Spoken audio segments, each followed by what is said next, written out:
In the Porsche workspace, you can create vehicle emulators. Click the Mission E Cross Turismo to launch the emulator. The three different views on the left correspond to each of the three scenarios in the competition: home, drive, and arrive. The labels in each image correspond to some of the vehicle's capabilities. Their states can be set in the right sidebar, during a simulation, or from the Auto API Explorer. If we click on a label, we can change its state in the right sidebar. If we toggle the vehicle's ignition state, for example, we can see the ignition label change on the vehicle in the image.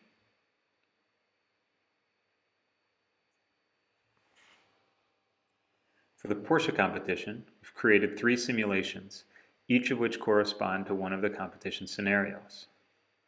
A simulation is a timeline where a vehicle's various states change as they would during a drive.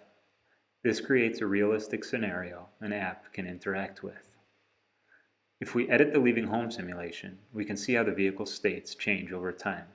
The doors are initially locked.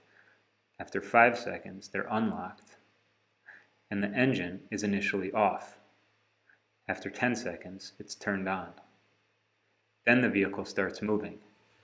No matter how a state is changed, it persists, even if the simulation or emulator is closed.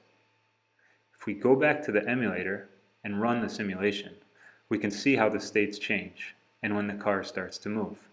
First, the doors are locked, then they're unlocked. 5 seconds later, the engine turns on, and the car starts moving. On the right side of the screen, we see the vehicle from an application's perspective. We've configured the Auto API Explorer sample app and will now run its OAuth 2 consent flow. First, select the workspace, then select the emulator in question and grant access. We can trigger Auto API commands and read vehicle states from within the Auto API Explorer.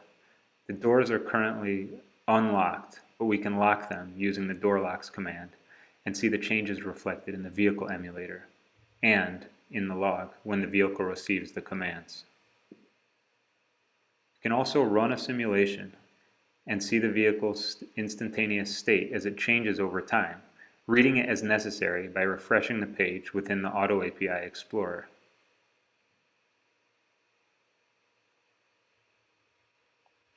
Note how the values in the diagnostic panel change over time. We've added a bit more detail to the simulation in this video, so more values change. But any simulation can be edited as necessary to make it more realistic for testing an app. If you should happen to have any questions, please don't hesitate to contact us on our Slack channel. And thanks for watching.